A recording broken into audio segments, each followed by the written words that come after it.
Hello, everybody. Welcome to another Real Estate Tactical Broker Training with Brett Swartz and Brett Silverado. My name is Brett Swartz, and each and every week we are coming live on our YouTube channel, my YouTube channel, Capital Gains Tax Solutions, Expert CR Secrets, our Facebook, Twitter, a few other places to give you some real life part of our journey, our struggle, our challenge when it comes to real estate investments, real estate brokerage. And we want to share some wisdom with you today. And I'm with Brent Silverado. Brent, how are we doing? Doing great. Glad to be here. Yeah, grateful to be here. Another beautiful day. And so last week we talked about momentum and how you can get it. If you didn't have a chance to watch that, I'm going to give you a little 30-second, 60-second overview here. It starts with a vision. You have a clear vision of where you're going. If you don't have a clear vision where you're going, you're not going to ignite your vision, right? So it starts with the momentum. You're not going to ignite the momentum if you don't have a clear vision. So make sure you have a clear vision, and then it's actually going to be propelled by faith, right? Propelled by faith. And that's key. You got to have a belief that you can get to where you're going, wherever you're trying to go. And then it's got to be what, Brent? It's got to be sustained by what? Do you remember what that was? Let's see. Sustained by Systems. systems. I was just going to say it. Yep. And then you remember the last one, Brent? What was the last one? I don't know. I forget. And it's basically propelled or pushed through by grit. It's something in that order. But you've got to have those four things going, right? Vision, belief, and faith. Systems in place to sustain it. You don't want to lose the momentum. And momentum is greater than the sum of all your strategy, all your leadership combined. And so you want to pick up momentum. This is part of why we're doing this today, is to continue the momentum with training and learning from one another. So, Brent, what are we talking about today? Prospecting.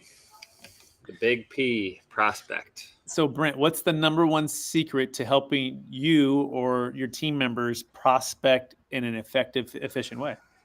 I'd say for multifamily, it's primarily getting on the phone and making calls, making connections, having conversations. I think more than anything else, that's the thing. Outbound phone calls. Okay. And what's your number one secret to getting on the phone to make sure you're making a lot of outbound phone calls? Well, having good data, having a good list of basically people who own real estate in the area that you're trying to sell, making sure that list is accurate. You can buy a list on the internet. Sometimes the phone numbers or the emails or whatever are just not accurate. So having a good list of prospects and reaching out to them and just making the dials. I think consistency is a big thing. And tracking those calls, what gets measured gets results. So measuring how many calls and dials you're making a day, I think is really important. Excellent. I think I agree with all that. Also, let's talk about mindset here before you start making calls, right? What is the vision and the purpose of a cold call? Yeah, for me, it's to set an appointment, to talk to them more. It's not to have the appointment. It's not to go through all the whatever details of the market and all the information and being this valuable resource just on the first call. It is to call them and to have some interest generator. It could be equity checkup or whatever, how much equity is in your property. I'd love to get together with you. And that's the thing, segueing into, can we get together in person? I can show you the comps, the rental comps, the market analysis, all the other stuff. I have a presentation for you, but getting the first meeting is actually the goal, not to have the meeting. 100%, right? Because I think we get in trouble when we try to, either rush a relationship or push a relationship or come off in a way that is not serving the client at a high level, because we're just trying to see if we can get a listing, if this guy's even serious about doing whatever it is that we want him to be doing, which is selling the property now, which is not necessarily in their best interest. And so what you want to do is actually pique some interest with some kind of something that could be actionable, something that could be a challenge that's looming in the future. It could be interest rates. It could be equity checkup. It could be, debt that's going to be expiring on a fixed rate interest and going to an adjustable rate. It could be estate planning. It could be something that, people might be interested in, and you want to have that or a couple interest generators ready to go, and essentially then ask like an open-ended question and then also follow that with labels. So what's an example of an open-ended question after you pique curiosity, let's just say with interest rates, Brent? Open-ended question. Have you looked into, what do you feel the value of your property is at this time? Absolutely. What do you feel the values of property this time, given that interest rates have increased drastically over the past year? and a lot of people have a fixed rate debt in place. I'm curious, what do you feel like the value is your property at this time? Mm-hmm. Mm-hmm. That's Mm-hmm. a great place to start, right? Because now you've piqued some curiosity. You've also maybe dropped in potential challenges that he may or may not be thinking of, or she may not be thinking of. And now it's an opportunity to be quiet for a second to see if there's a pulse on the other end of the phone, right? Because you got a cold call, and this Yep. person is kind of figure out. So you want to be some. It might be feel like some awkward silence, but it's just an opportunity to see, do they have any kind of opportunity here to close for a meeting or any kind of interest? So you want to be listening, right? Right. Correct. What might somebody say? Oh, I don't know. I got an appraisal a year ago, blah, blah, blah, but a lot of things have changed, so I'm not sure. Good. Okay. Now you've heard that emotion, I'm not sure, and you've also got some facts. And so this is a good opportunity for what we call a label. It sounds like, it seems like, it feels like. Write that down. It sounds like, it seems like, it feels like. And then you want to label the emotion. So it sounds like you have some uncertainty as it pertains to your interest rate, the debt, the valuation, because it's been about a year. Am I hearing that correctly, or am I way off there, Brent? Yeah, that sounds right. Yeah, right. And so it's really that simple in this scenario, that if you are listening, actively listening, and you're writing down what they're stating, and you're repeating back to them, and then you also practice dynamic silence again to see if they respond in a way that could pique their curiosity about something else. So Brent, what other ways? What also might be another interest generator here, that in case that one didn't stick or they didn't really engage even more, what other maybe interest generator what you might use right now? Yeah, so in my town of Chico, we have Chico State University. It's a college town, and the attendance and the enrollment is going down by thousands, which is supply. It affects the supply and demand. So, an interest generator maybe, or a question you can ask is, how do you feel like the market is doing right now in light of the recent decreases of Chico State University?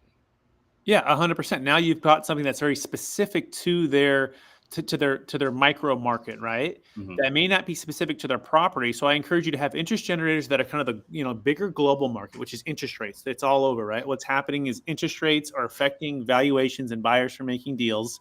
It's affecting banks and how much money they can loan, right? So that's kind of the bigger market. Now we're going a little bit more micro, right? We're going to the individual Chico market, student housing in particular, and what's happening there with Chico State.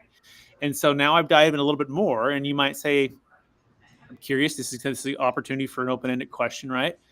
I'm curious, how are you preparing to, market and advertise and to retain, students, given that it could really decrease here in the next year? Right. Yep. That's a good question. And then they may say something like, "Oh, Chico State's going down." Absolutely. And you could also mirror that, and also label that. And so you could say, it sounds like you're not aware of some of the stats that are happening right now. Yeah. No. What's going on? Well, that's a great reason for us to meet. So now you've listened for a window of opportunity here. That's a great reason for us to meet, Mr. Seller. In fact, I've met with owners all over your local submarket. Um, and we're planning. We're helping people to plan, and a no cost, no obligation planning with marketing, with how to attract and retain tenants and students, how to potentially even increase the opportunity for you to negotiate with banks should things change, or whatever it might be that you could add some value. And basically, that we call this kind of like the value stack for why they want to meet with you. Like, you want to Mhm. make it so irresistible that you're not just going to show up with stats on the actual, students. You're going to go with that, but you're going to give them real actionable plans that you've already laid out for others in the area, just like them. Hey, I have rent surveys, sales comps, and a total analysis on what's going on right now. In fact, I want to come by and meet with you to start to establish a relationship to see if we could work together.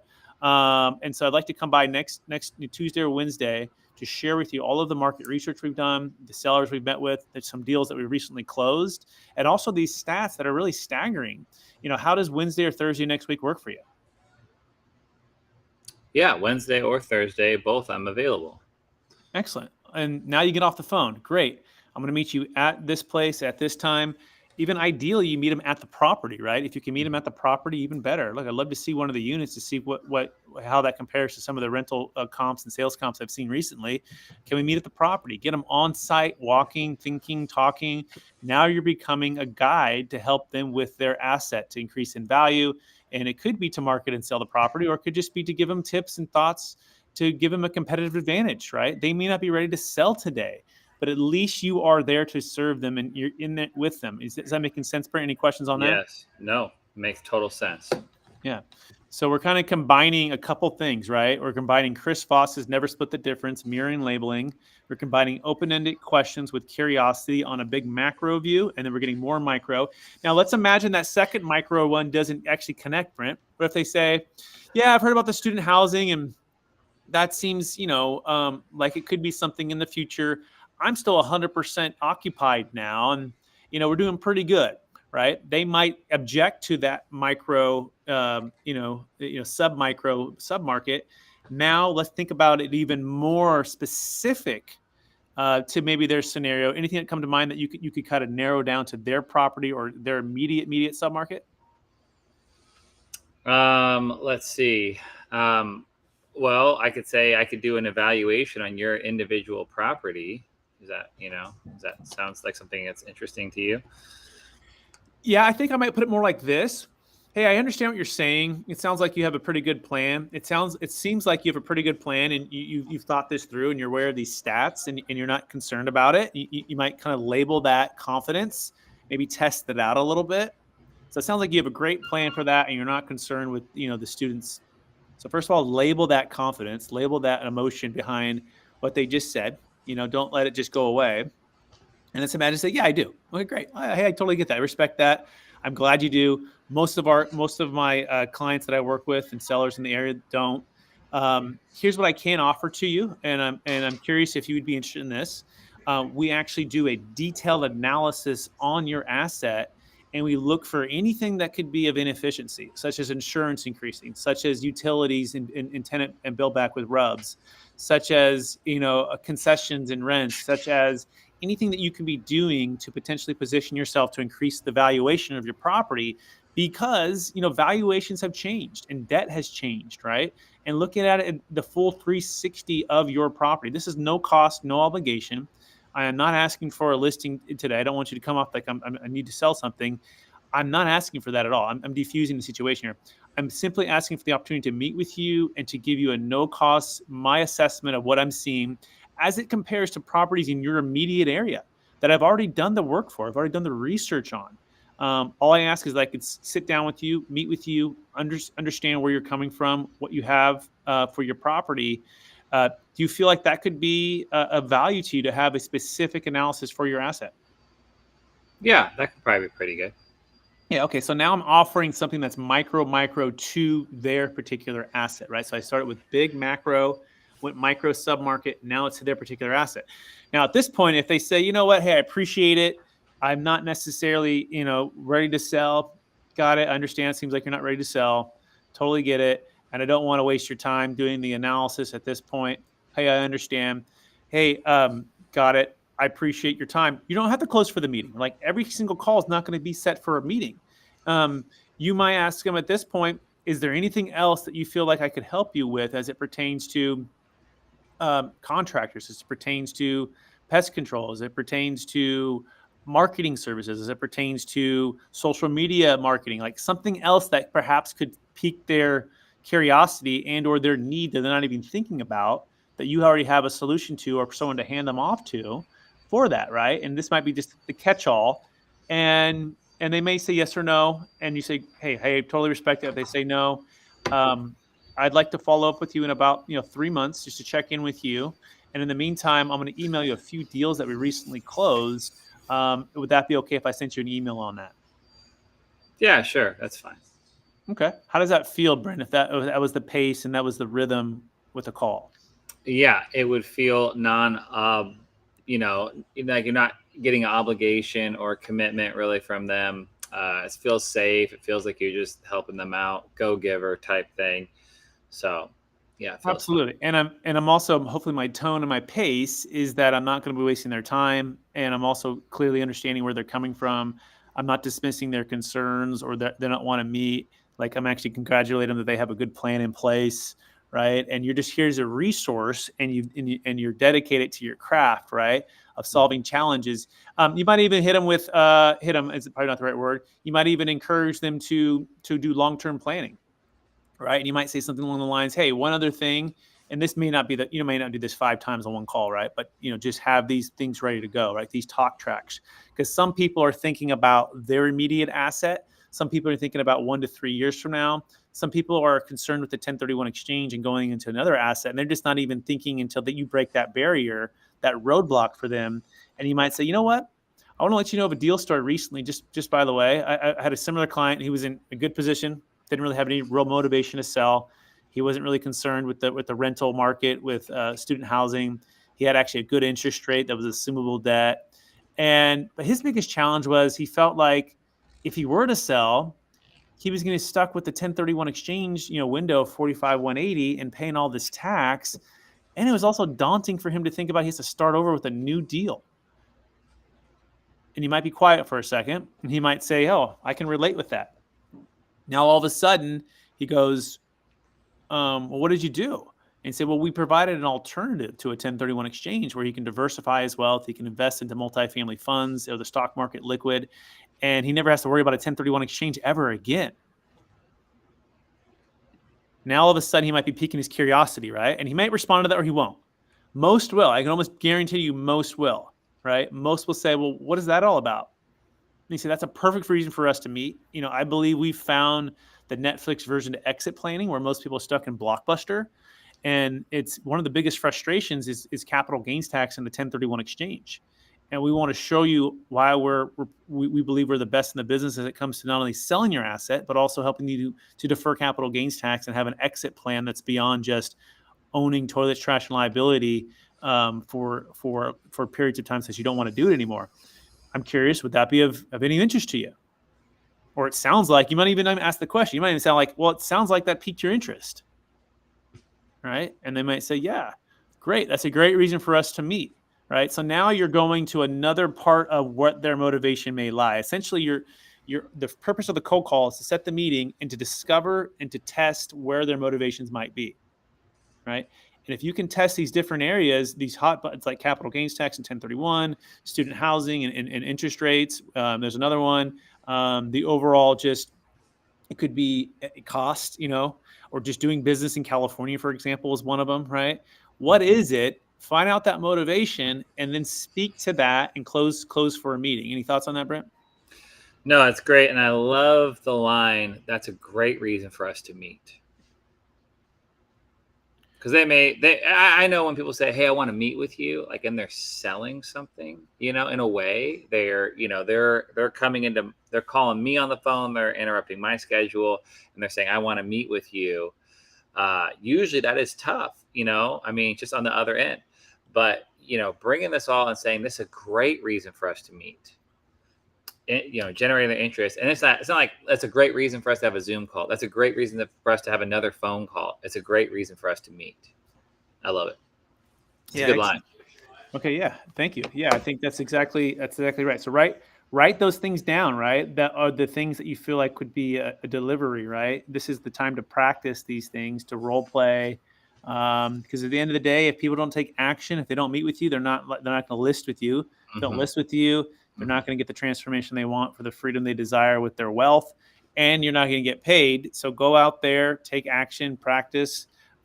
Pick up the book Never Split the Difference and or the masterclass, which is incredible.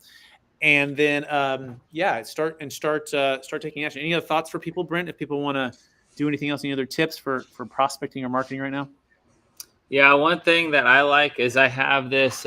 This is a weird system, but I have these two cups. You can't really see this, but one, I just have these little collagen kind of like, they're like just little vitamin C pills.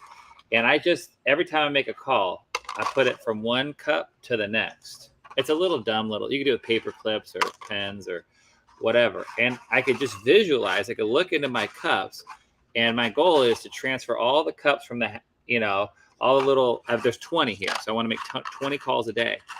And I just transfer them over. And just every time I have a conversation, and you schedule 2 hours, a day prospecting. And I just like to track and see where I'm at. Did I get them all over today or not? I just think that's a cool thing. And I think it's a great thing. And whatever it is that's going to help you visualize, stay engaged, stay focused, right? Time block your time that you're cold calling, you're reaching out, and that's going to help you to track tangibly something is going to help you keep that momentum, right? This is a little system that Brent has in place to help sustain the momentum. He visualizes what he wants to do for 20 calls a day. He has the belief that he's going to get it done. He has the dedication, but then he creates a little system to sustain that momentum, right? And then he has the grit to push through to be able to say, did I do it today, right? And this is another concept called the 20-mile march, which we're going to touch on next week. Next week, we're going to touch on that. And I want you to look it up, 20-mile march, by the way, on YouTube. There's a video on this. But it's a concept by Jim Collins, who wrote some amazing books. But in the meantime, go make it an amazing week. We're at the top of the hour. We got to get to work. Brent, any other thoughts? You good?